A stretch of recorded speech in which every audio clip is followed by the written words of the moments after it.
Boa noite, gente. Tudo bem com vocês? Gente, pra quem não me conhece, meu nome é Isabela, não é Belinha, não tá no RG, Belinha, tá bom? Não tá. Belinha não está no meu RG, meu nome é Isabela, eu tenho 16 anos. Eu entrei na galera, eu tinha 12 anos de idade. E... pois é.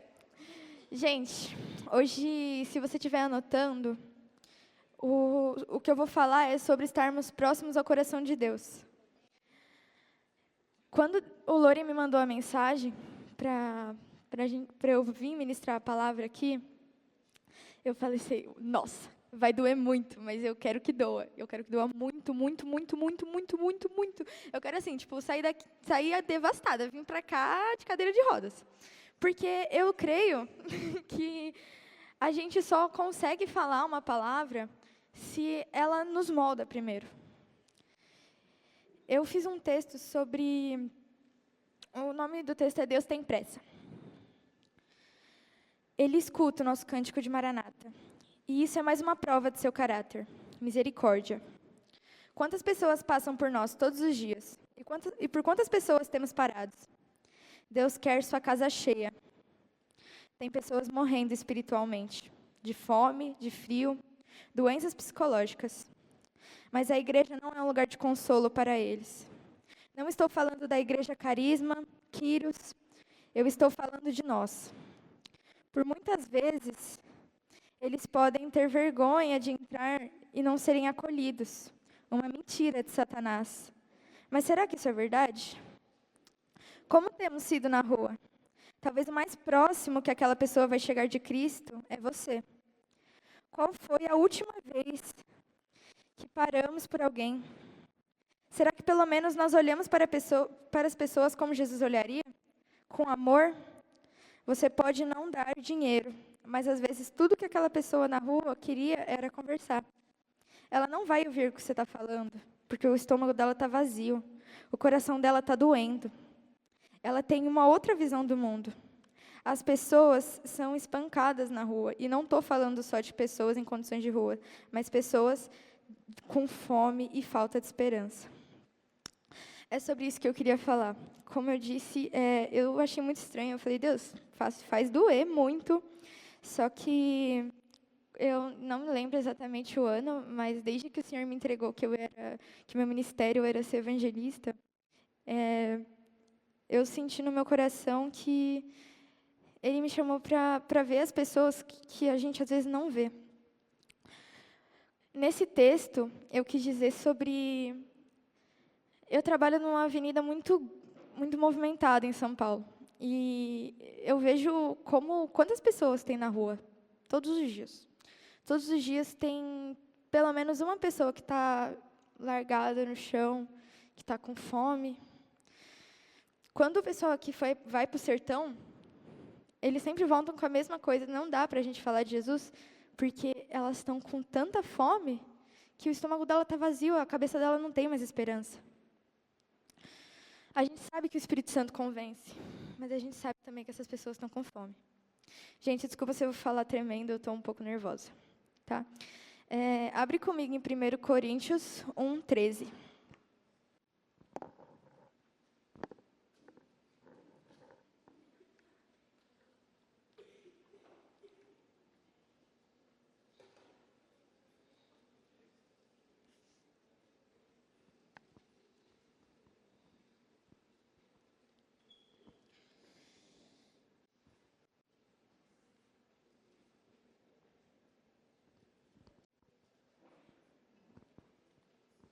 Conseguiram? Ainda que eu fale a língua dos homens e a língua dos anjos, se não tiver o amor, serei como bronze, que soa como símbolo que retine. E eu fui pesquisar o que significa símbolo que retine. Refere-se a um instrumento de metal que emite um som agudo, desagradável, usado por Paulo nessa passagem, passando para descrever quem realiza grandes feitos, como falar em línguas ou ter fé, mas sem ter o amor ou a caridade, tornando-se vazio e sem sentido. Ainda que eu tenha o dom de profetizar e conheça todos os ministérios e a ciência, ainda que eu tenha tamanha fé ao ponto de transportar os montes, se não tiver amor, nada serei. E ainda que distribua todos os meus bens para os pobres, ainda que entregue meu próprio corpo para ser queimado, se não tiver amor, nada disso me aproveitará. O amor é paciente, é benigno, o amor não arde em ciúmes, o amor não se afunda, o amor não se ensoberbece, não conduz a inconvenientemente, não procura seus interesses, não se espera, não resente do mal. Não se alegra com a injustiça, mas regozija com a verdade. Tudo sofre, tudo crê. Tudo espera e tudo suporta. O amor jamais acaba. Mas havendo profecias, desabarão. Havendo línguas, cessarão. Havendo ciência, passará. Porque em parte conhecemos e em parte profetizamos. Quando, porém, vier o que é perfeito, então o que é em parte será aniquilado. Quando eu era menino, falava como menino e sentia como menino. Pensava como menino. Quando cheguei a ser homem, desisti das coisas de menino. Porque agora vemos em um espelho obscuramente. Então veremos face a face. Agora conheço em parte. Então conhecerei como também sou conhecido. Agora, pois, permanecem na fé, a esperança e o amor. Esses três, porém, o maior deles é o amor. Gente, eu fui olhar na minha Bíblia de estudo, que já está aqui, eu não vou abrir. Mas eu fui entender, porque eu não tinha entendido muito. Quando eu era menina, eu buscava as coisas de menino. Ele fala sobre maturidade. Eu não sei quanto tempo você tem de igreja, não conheço todo mundo aqui, mas eu acredito que a gente já está maduro o suficiente para saber que o nosso fundamento, o fundamento do cristianismo é o amor. Todo mundo sabe aqui que o fundamento do cristianismo é o amor? Que foi por isso que ele morreu, tá? Deixa eu avisar, não sei, né? Tô brincando. Nós somos maduros para entender. Isso é um mandamento. Isso é uma ordem de Deus. Como a gente age quando um amigo nosso se afasta da igreja porque começou a namorar uma pessoa que não é da igreja? Como a gente age quando alguém só sai? Só sai da igreja. A gente fala com ela, mano, tá tudo bem, deixa eu conversar com você. Ou a gente, ai, viu, começou a namorar, não veio mais. Né? Pois é, eu acho que não era isso que Jesus faria. E eu não estou falando, gente, se vocês me verem falando você, eu falo mim. Eu quero dizer, isso não é um apontar, isso é um corrigir de Deus. Quando Deus ele vem, ele fala palavras duras, ele não vem falar porque ele quer, não, vou fazer a Belinha lá falar porque a Belinha vai falar e é isso mesmo. Não, não é isso. Deus ele vem porque quando ele vê que a igreja que ele ama tanto, que ele tem tanta misericórdia, está saindo dos trilhos, ele vem. Gente, não é a primeira palavra que a gente está falando sobre isso. No domingo passado, o Lore já tinha falado sobre comunhão. Só que Deus é tão misericordioso que ele corrige quantas vezes for necessário. Porque ele nos ama, ele nos quer perto, ele quer um relacionamento. Desculpa, eu estou tremendo, tá? Desculpa se eu ficar falando muito. Estamos agindo com amor? Se estamos próximos do coração de Deus, se estamos no coração de Deus e Deus está no nosso, o amor é visível. Ele veio por amor, ele morreu por amor e hoje vivemos por amor. Misericórdia. E misericórdia. Pois tudo o amor suporta. Não merecíamos, mas ele fez. Gente, a gente não merecia. Cara, tudo é um fundamento, tudo é um amor. Se você for ver, o plano de salvação é um amor. O motivo de você estar aqui é um amor. O motivo dele ter morrido é um amor. Eu não estou querendo dizer, gente, paz e amor. Não estou querendo dizer isso. Como ser cristãos, a gente tem que ser amor. De nada vale, não vale eu estar aqui sem amor. Não vale nós sairmos para evangelismo sem amor.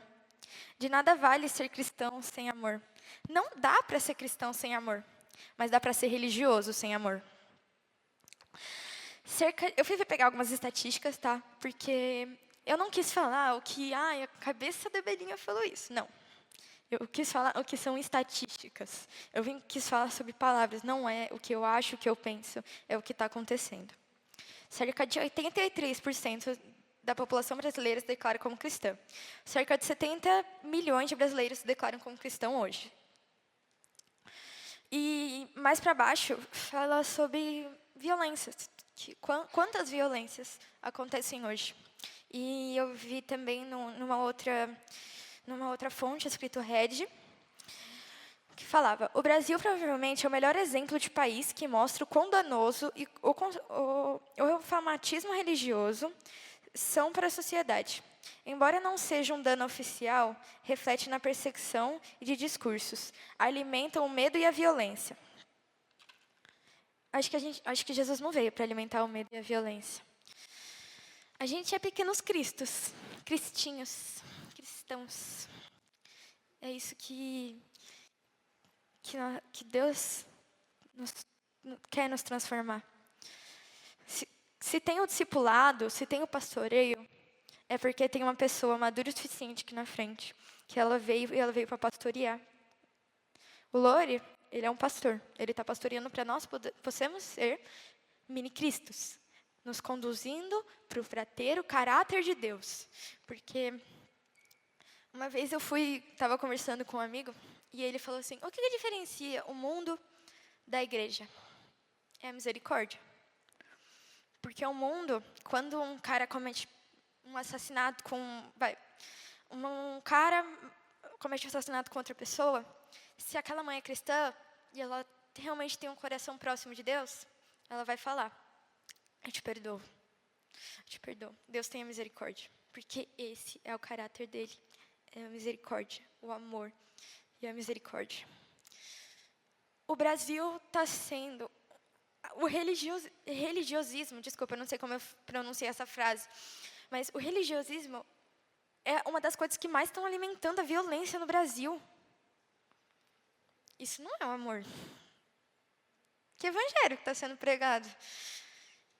Eu sei que o evangelho dessa igreja está sendo pregado corretamente. Desculpa, gente, eu estou tremendo muito. Eu sei que o evangelho dessa igreja está sendo pregado corretamente, mas ele está entrando no nosso coração.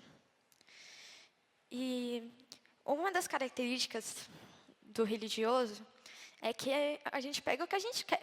Vamos supor que eu sou religiosa. O Lore fala que lá eu não posso ficar com o cara. Mas eu falo assim, mas aí, né? Aí já é a opinião do Lore. Essa é a minha. É uma das características, mas a principal é apontar o dedo. O religioso, ele tem muito... É sempre assim. Quando você vai em igrejas que tem esse costume de fanatismo religioso, acontece muito isso. O que eu falei.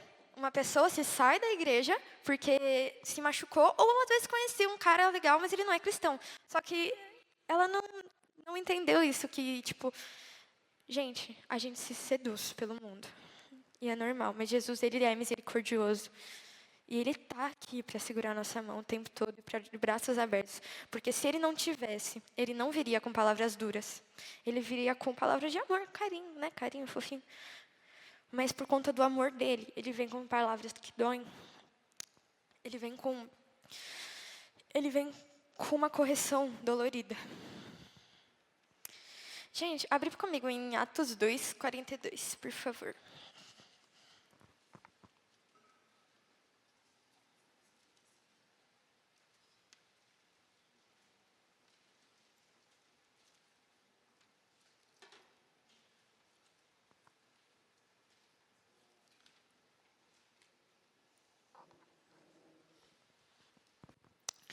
Eles se dedicavam ao ensino dos apóstolos.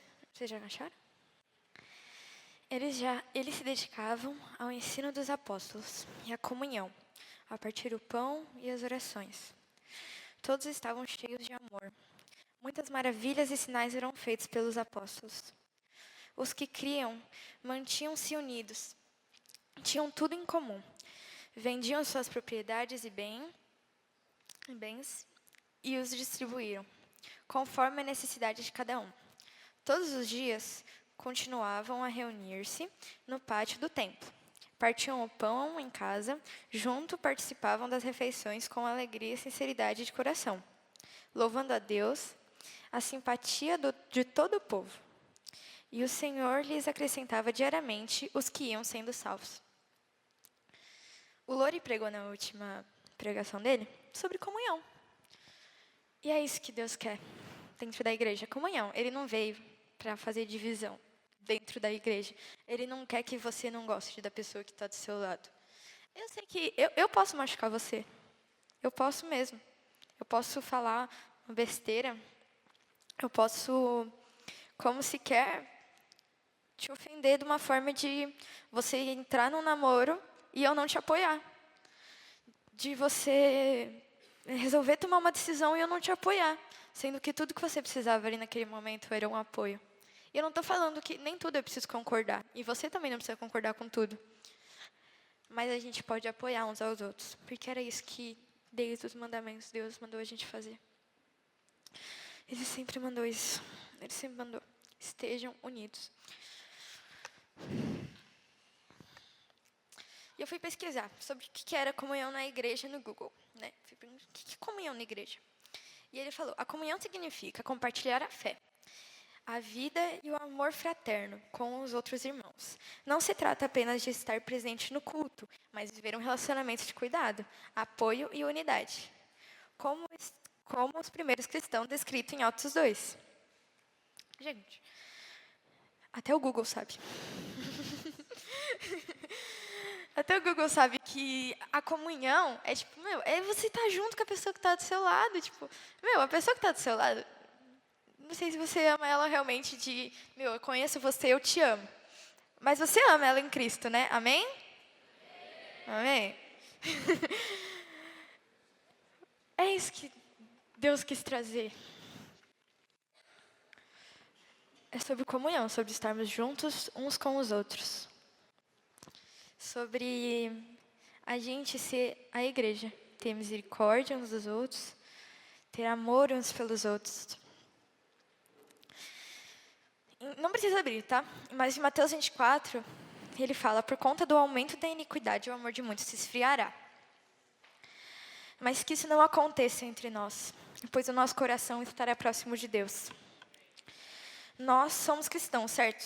Somos mini-cristos, e isso é que Deus quer. Não é porque falamos em línguas é que somos cristãos. É por sermos a imagem de Cristo aqui na Terra. Como Cristo, ele não está, mas ele está entre nós, em espírito, mas ele não está em carne.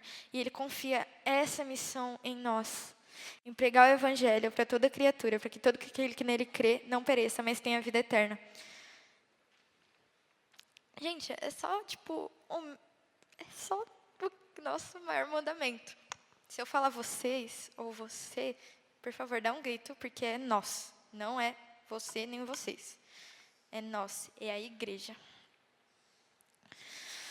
Ju, se o Dan falar para você que ele está muito mal, que uma pessoa que é muito importante para ele tá sofrendo muito, você não vai se compadecer da dor dele? Porque você está próximo do coração dele? Porque ele é seu namorado? Jesus é nosso noivo. Amém? Jesus é nosso noivo. A gente tem que estar próximo do coração dele. Estar próximo do coração dele não é só questão dele nos acolher. Ele tem, e ele sempre faz.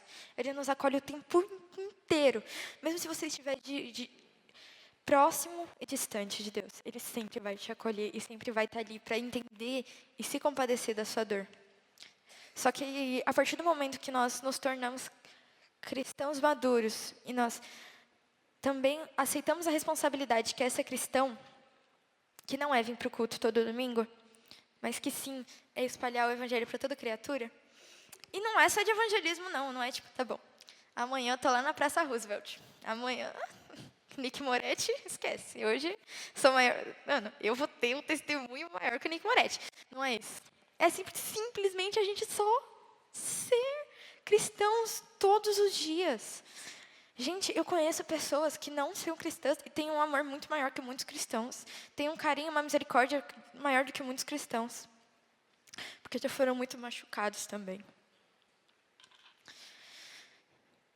Isso que Deus sente, gente. Ele sente dor. Mas Ele é misericordioso. Ele sangrou por nós, Ele chora por nós, Ele ora por nós. E Ele é misericordioso.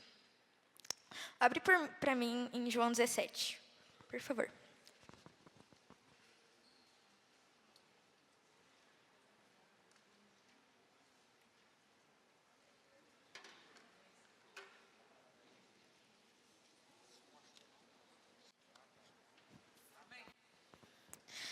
A minha oração não é apenas por eles. Peçam também por aqueles que creram em mim. E nisso, ele está orando por pessoas que não creram nele, mas ele também ora por nós, por todos nós. Jesus orou por nós. A minha oração é para aqueles que creem em mim, por meio da mensagem deles, para que todos sejam um com o Pai. Pai, como tu estás em mim, e eu estou em ti, eles também estejam em nós, para que o mundo creia que tu me enviastes. Dei-lhes a glória e me destes a palavra para que eles sejam só um, como nós somos um, e neles, e tu em mim. Que sejam levados pela plena unidade, para que todo mundo saiba que tu me enviastes e os amastes, assim como amastes a mim. Pai, eu quero que todos os que me destes estejam comigo, onde eu estou. Vejam a minha glória, a glória que me destes, porque me amastes antes da criação do mundo. Pai justo, embora o mundo não te ouça, eu te conheço. Estes sabem que me enviaste. Eu os fiz conhecer o teu nome e continuarei fazê-los, a fim de que o amor que tens por mim esteja neles, e eu neles esteja. Acho que essa oração que Jesus faz já fala tudo. Já fala tudo que a gente precisa... Gente, pensa que a gente não canta aquela música. Como a gente começa a esquecer a música. Mas a perseguição não parou, a igreja. Nós somos o exército do Senhor. Vocês já viram? Mano, só imagina agora na sua cabeça. Um exército que não conversou. Não conversaram antes de ir pra guerra. Só falou assim, você tá com a sua arma? Tô, então tá bom. Aí, só que o outro não perguntou, você afiou sua espada? Não. Não afiei. Você tá com seu escudo? Putz, deixei em cima do sofá, mano. Meu Deus do céu, não acredito. Eles não se conversaram. Eles só estão indo para a guerra. Eles nem decidiram e sentaram. Para qual motivo da guerra? Não sabem quem eles são na guerra, não sabem qual área eles têm que ficar, não sabem se eles vão ficar na frente, não sabem se eles vão ficar atirando. A comunhão é para isso. É para a gente amar uns aos outros, nos fortalecer e, para a glória dele, ganhar pessoas para Cristo. Abre comigo em 1 João 3, por favor.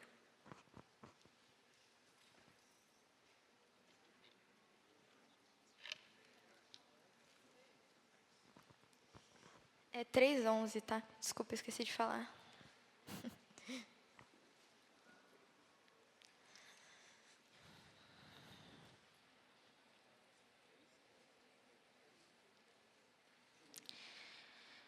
Amém?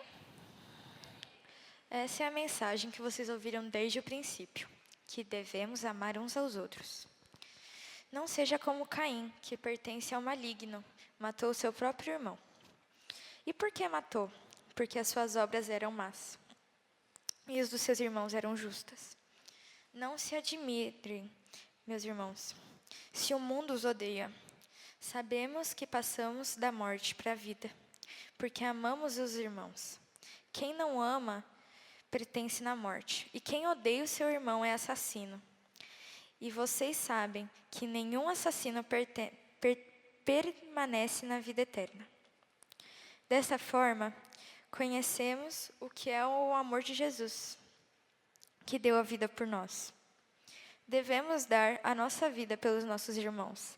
Se alguém tiver recursos materiais e ver o seu irmão necessitado e não compadecer dele, como podem permanecer nele o amor de Deus? Filhinhos, não amemos de palavra nem de boca para fora, mas em ações e em verdade. Desta forma, sabemos que somos da verdade. Tranquilizaremos nosso coração diante dele. Se o nosso coração nos condena, Deus é maior que o nosso coração e sabe todas as coisas. Amados, se o nosso coração nos condena, temos a confiança diante de Deus. E Ele recebe tudo o que pedimos, porque obedecemos os seus mandamentos e fazemos o que lhe agrada. Este é o seu mandamento. Creiam no nome de Jesus e que amemos uns aos outros, como Ele nos ordenou. Os que obedecem os seus mandamentos permanecem em Deus, Deus permanece neles. Dessa forma, sabemos que Ele permanece em nós, pelo Espírito Santo que nos deu. Se todo mundo tem o Espírito Santo aqui, e Ele está aqui, a gente, consequentemente, vai começar a ter características de amor e características de Jesus. Mesmo que a gente que a gente vê aquela pessoa passando e fala assim, não me cumprimentou. Já não vou falar com ela semana que vem. Mesmo a gente fazendo isso, Deus tem misericórdia. Deus tem muita misericórdia de nós. Ele veio para nos corrigir. Quando você sai da igreja porque viu como a igreja se tratava, sem comunhão, sem cuidado com os novos e com os velhos frequentantes, isso é uma indignação santa, que com a palavra usamos dela da forma correta, criando evangelismos ou simplesmente nos compadecendo uns dos outros. Quem aqui nunca se machucou com a igreja? Olha só, ninguém levantou a mão. Todo mundo já se machucou. Por quê? Porque nós vivemos não sei se eu posso usar essa palavra, deixa eu pensar uma palavra melhor. Nós temos um convívio uns com os outros. Vitor, eu já te machuquei? Fala que sim, fala que sim. Sim, já machuquei o Vitor, ele é o meu amigo. E é isso que a gente convive bastante. Nunca te machuquei? Estranho. Mas eu já te machuquei, alguma das pessoas que está aqui. E eu peço desculpa se eu já te machuquei. Olha para o lado da pessoa que pede desculpa.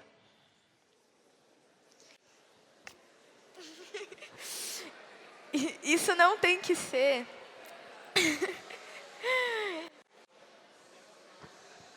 volta aqui rapidinho. Rapidinho. Isso não tem que ser uma coisa difícil da gente fazer, vocês não concordam? É difícil olhar para o lado e falar desculpa? Amém, glória a Deus. Glória a Deus. Não tem que ser difícil a gente olhar para o lado e pedir desculpa. Porque isso é caráter de Deus, refletido em nós. A gente já leu muitas vezes o versículo: a colheita é grande, mas os trabalhadores são poucos. Que peçam, portanto, o Senhor da colheita enviará trabalhadores para a sua colheita. A colheita pode ser interpretada de duas formas.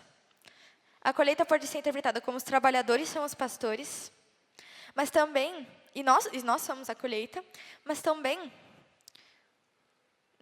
a colheita virar trabalhadores, entendem?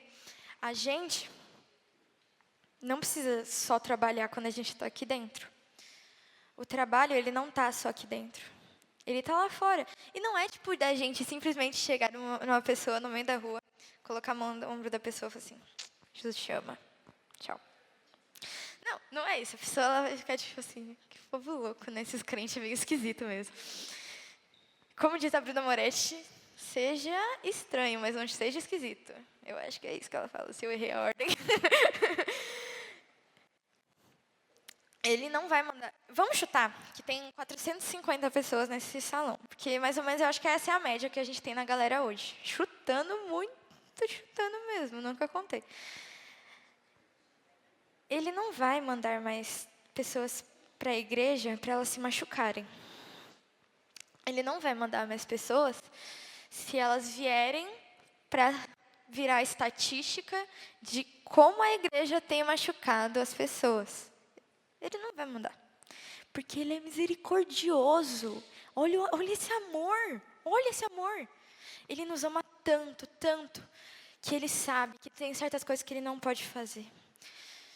Porque nós não estamos prontos ainda. E que ele quer fazer. É um anseio do coração dele. Como eu disse, eu queria muito sentir a dor de Deus, né? Eu falei, Senhor. Porque uma vez o Lori falou aqui numa pregação que teve uma menina que, numa reunião de oração, ela pediu para sentir a dor de Deus. E aí, essa menina não aguentou 10 minutos com a dor. Ela começou a chorar e gritar e falar, para. Eu falei, eu quero passar por isso. Porque eu quero ter essa cicatriz de Jesus para poder olhar para as pessoas como Jesus olhava. Porque, gente, é meio loucura como Jesus olhava para as pessoas. Hoje, quem aqui pega Pinheiros? Já pegou as escadas de Pinheiros? Gente, não tem um dia que eu não passo. Todos os dias que eu passo ali, eu olho para aquelas pessoas se cruzando e eu fico, como será que Jesus estaria aqui? Como será que Jesus olharia para essas pessoas? Tipo, eu acho que Jesus choraria. Porque do mesmo jeito que a gente vê pessoas perdidas, a gente vê pessoas amarguradas, a gente vê pessoas se sensualizando na rua. Jesus olharia com amor. Como que a gente está olhando? A gente está olhando com tipo, meu Deus do céu, olha aquela roupa. Mano do céu, acho que se aquela menina levantar a mão, a dignidade dela cai no chão. Não é assim que Jesus olharia, eu acho, né? Só pelo que eu conheço dele da Bíblia, conheço dele da minha intimidade. Eu acho que Jesus não olharia assim. Ele quer nos alinhar e nos ensinar a trabalhar. Amar ao próximo. Só vamos pedir trabalhadores quando estivermos trabalhando. Amém? Eu sempre escutei esse versículo, Senhor, envie trabalhadores. Só que, eu já vi a gente falando isso com, multidões, assim. Trabalhador, mas, mano, tem uma multidão aqui, cara. Como assim? Envie trabalhadores. Não está todo mundo aqui? Será que quando a gente sair daqui a gente não consegue trabalhar? Trabalhar para as boas obras de Deus? Eu não estou falando novamente, de você pegar uma pessoa na rua que você não conhece. Fazer o mais difícil, que é mais difícil. Que é falar para alguém que a gente conhece. Mudar o nosso caráter para alguém que a gente conhece. Será que, por muitas vezes, às vezes a gente machuca uma pessoa muito próxima? Como um parente, algum amigo. E a gente, às vezes, não olha para ele e pede desculpa. Porque o nosso ego fala mais alto.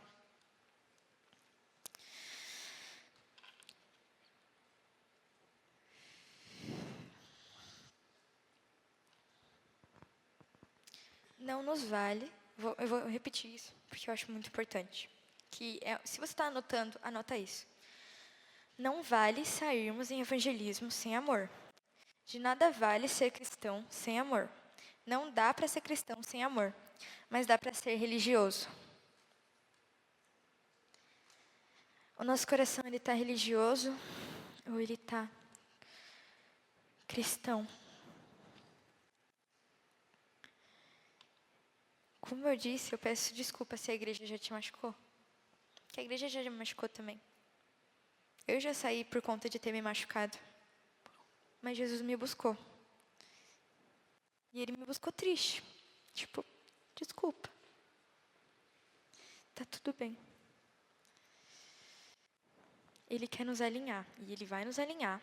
Porque se não doer, em nós, vai doer nas outras pessoas.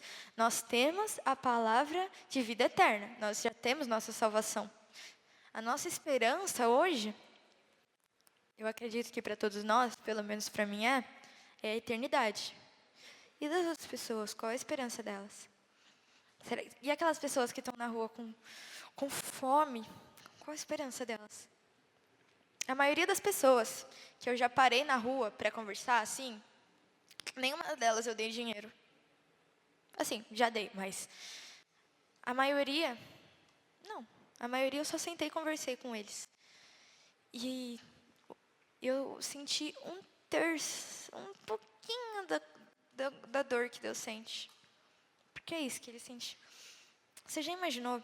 Você vê, vamos supor, como todos nós somos adolescentes aqui, temos já alguns adultos, mas a maioria é adolescente, pensa o seu pai ou o seu irmão.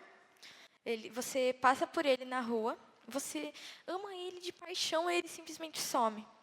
E você acha ele na rua, passando fome, com sede, com falta de esperança. Ele foi roubado, espancado, ele está jogado numa viela. O que você vai sentir? Dor, né? Eu espero. A gente vai sentir dor. Se a gente vê uma pessoa que a gente ama, mal. É normal. Eu espero que isso seja o coração de todo mundo. Jesus amou as pessoas. E essa é a nossa missão aqui na Terra. É a nossa imagem aqui na Terra. Eu queria falar sobre a imagem, sobre duas pessoas que eu parei na rua, que foram umas pessoas durante essa semana. Eu falei para Deus que eu queria parar pelo menos... eu sei que é muito difícil, a correria é difícil, gente. Tipo, eu também tenho a vida corrida. Meu dia começa às 5, acaba meia-noite, tá tudo bem. Não, tipo, às vezes a gente não consegue parar. A gente não consegue, tipo, meu Deus do céu, eu estou numa correria, socorro, eu acho que eu não vou conseguir falar de alguém na rua. Você não precisa parar alguém na rua. Você pode falar com alguém no seu trabalho, na sua escola, na sua faculdade. É só simplesmente a gente fazer a nossa parte. Porque isso é um pensamento meu. Não estamos falando de estatística nem Bíblia. Mas vocês não concordam que se hoje, se todos nós, pelo menos uma vez no dia, falássemos de Jesus, falássemos do plano de salvação para alguém, os evangelismos não seriam muito mais profundos, os evangelistas não poderiam ir muito mais a fundo nas missões? Eles poderiam não apenas trazer só o plano de salvação, mas eles podiam pegar pessoas que estão com falta de identidade. Isso também é o trabalho dos pastores, mas tem muita gente que está lá fora que já conhece o plano de salvação, mas que não teve sua identidade firmada. Vocês me entendem? Eu conheci o José Carlos, o nome dele é José Carlos, ele é um senhor, tem provavelmente uns 60 anos, assim. E eu estava indo para a estação, e aí ele estava parado num canto, e ele estava bêbado. Eu não percebi que ele estava bêbado, só depois que eu vi umas latinhas. E ele mora em Pinheiros. Ele vive em uma pensão, não sei para quem sabe o que é uma pensão. É como se fosse um hotel, só que é bem mais abaixo, assim. É uma coisa que todos pagam em conjunto, assim. Eu espero que eu não esteja falando abobrinha. E ele é viciado em cigarro. Ao vir para São Paulo para ter mais oportunidades, ele se afundou. Esse senhor trabalhou por um tempo, mas o seu salário não era bom o suficiente. Então, quando ele se aposentou, piorou. E ele viveu por muito tempo na rua, esse senhor. Ele disse, enquanto eu comecei, queria saber mais da história dele. E ele falou para mim que ele já tinha morado numa viela e que um dia ele tinha pegado a aposentadoria dele, que ele ia comprar comida com aquele dinheiro. Ele não ia tentar morar em algum lugar, nada. Ele só queria aquele dinheiro para ele comprar comida. E pessoas que moravam na rua, próximas dele, souberam e espancaram ele enquanto ele dormia. Roubaram todo o dinheiro dele, suas roupas. E aí, naquela dor já no meu coração, eu falei, o senhor já foi em alguma igreja? E ele falou assim, já fui. Só que quando eu cheguei lá, nenhuma pessoa me olhou, nem conversou comigo. Na verdade, elas mantinham distância de mim. Porque Mas motivo de distância porque eu era de rua, eu não tava muito arrumado. Ele falou desse jeito, né? Eu não tava muito arrumado, então eu entendo, eles não devem ter falado comigo porque eu tava sujo, né? Mas eu saí de lá sem nenhum abraço. Talvez o mais próximo que o José Carlos chegou de uma igreja foi naquele dia e da imagem de Cristo. Foi naquele dia. Já imaginou se aquele senhor ele morre naquele dia? Essa é a imagem da igreja para ele. Eu tenho que estar limpo e eu tenho que ser santo para entrar na igreja. E eu conheci a Sirlene. A Sirlene tem por volta dos seus 55 anos. E hoje ela está vendendo pano de prato, lá na Faria Lima, numa das avenidas mais movimentadas de São Paulo. Ela fica lá todos os dias, eu vejo ela. E ela fica sentada no chão. Gente, ela implora quase. Ela, fica ajoelhada no chão, olhando para as pessoas. Ela fala, gente, por favor, me dá um pano de prato. Compre esse pano de prato para mim, por favor. Por favor, compre esse pano de prato para mim. E aí, um dia eu falei, senhora, eu não tenho como comprar esse pano de prato, porque eu só tô com meu VR aqui. Aí ela não sabia nem o que era VR. Ela nunca teve um trabalho a não ser vender coisas na rua e esse tipo de coisa. E eu expliquei para ela, eu falei que não passava, ela não ia ter maquininha. Ela falou, não, tá. Eu falei, mas o que você precisa? Eu fui comprar umas coisas para ela comer. Ali, um pouco dos ouvidos dela foram abertos. Mas eles estavam fechados. Porque a falta de esperança do mundo é tão grande que, às vezes, se eu for falar de Jesus para ela vai falar assim, tá bom. Jesus te ama, Ele me ama. Só que você vai voltar para sua casa, para sua cama. Você vai poder comer sua comida. Eu não. Eu vou continuar na rua. Nós somos a esperança da terra. Porque nós somos a imagem de Cristo. Eu não sou capaz. Mas nós podemos tentar mudar a imagem da igreja. Vocês não concordam? A gente pode pelo menos tentar mudar a imagem da igreja. E ela falou pra mim assim, né, do jeito, ela era nordestina e eu acho tão lindo o sotaque.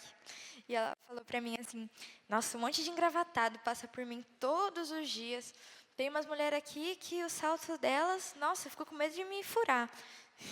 E ela falava assim, que nenhuma dessas pessoas parava para comprar pano. Era sempre pessoas mais simples que se compadeciam dela. Ela tinha fome de Deus, mas ela também tinha fome de esperança. Eu acho que ela tinha uma fome que ela não sabia que ela tinha, que era de Deus. Quando a gente não está em Cristo, a gente não sabe que a gente tem fome de Cristo. Mas depois que a gente encontra, se você não é cristão e você nunca aceitou Jesus, a gente tem uma fome dentro da gente que a gente não sabe de onde vem. E quando ela é suprida, a gente entende, a gente é preenchido e salvo pela graça. Gente, tudo isso que eu falei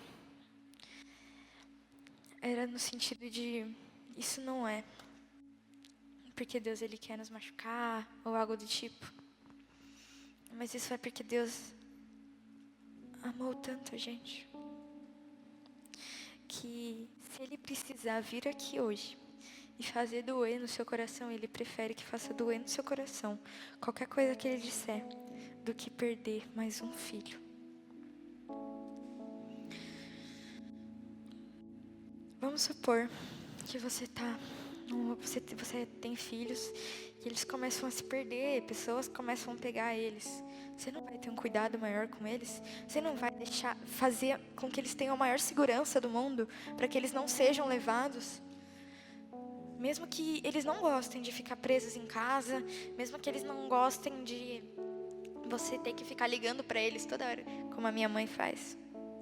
Ela tem meu localizador. De ficar tocando meu celular todo momento. Você está bem? O que está acontecendo? É o que Jesus faz conosco. Ele prefere vir aqui nos ensinar, dar uma palavra dura pra gente, do que nos fazer carinho o tempo todo, falar o que nós queremos ouvir. E um desejo do meu coração é que a igreja ame a correção. Que nós amemos a correção. Que eu ame a correção. Que nós amemos tanto, tanto que a gente vai até estranhar quando Deus começar a falar com a gente, tipo assim, nos elogiar, sabe? De tipo, porque eu acho que a gente nunca vai estar bom o suficiente. E eu não acho que a gente nunca vai estar bom o suficiente. A gente sempre vai ter alguma área para arrumar. A gente sempre vai ter alguma área do nosso coração para entregar. Pode ficar de pé comigo, por favor?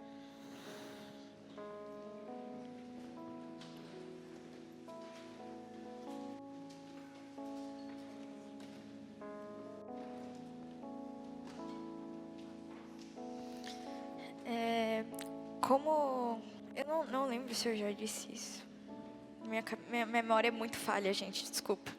Mas Deus, às vezes, Ele não vai dar a dor do coração dEle. Porque se a gente sentir a dor do coração dEle, a gente tem duas opções. Ou a gente morre, ou a gente nunca mais vai conseguir falar. Eu queria que você fechasse os seus olhos, por favor. E diante dessa palavra, você orasse a respeito do que Deus falou com você. Como eu disse, eu não vim aqui para falar, nossa, eu paro as pessoas na rua, não. Doeu muito para eu ter que parar as pessoas na rua. Porque qual o sentido, né, da gente parar? Deus fez doer no meu coração. E isso é uma dor que todo cristão tem que sentir. E às vezes nem precisa ser dor. Às vezes a gente pode só aceitar que esse é um mandamento. Que isso é uma ordem. E eu não estou falando só para as pessoas de fora. Eu usei pessoas de fora para a gente ter noção do que está acontecendo.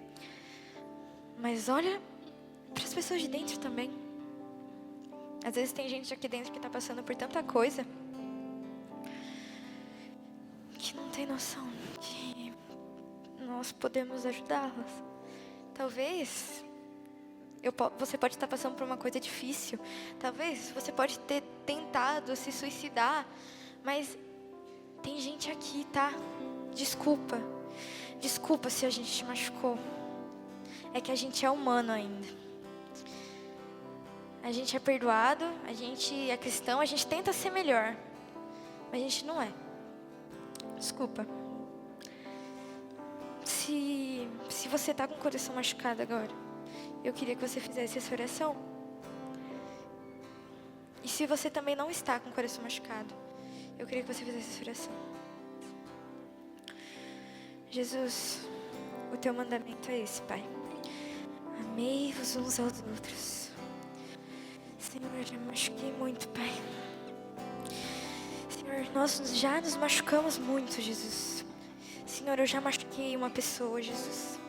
E me perdoa por isso. Me perdoa por isso. Me perdoa por isso, Jesus. Porque eu sei como seu coração dói, Jesus. E Pai, eu acredito que todos nós aqui somos apaixonados por Ti. Nós não queremos ver, Jesus, nós não queremos ver você machucado. A gente quer se compadecer com a sua dor e cumprir a nossa obrigação, o nosso mandamento como cristãos, de amar uns aos outros. E fazer o mínimo que nós possamos fazer como seres humanos, que é nos compadecer. A vida não é fácil para ninguém, Jesus, nós sabemos disso. Mas Pai, que em nome de Jesus nós possamos ter um coração sensível para entender a dor do outro, mas principalmente a perdoar uns aos outros, porque nós somos falhos, Jesus.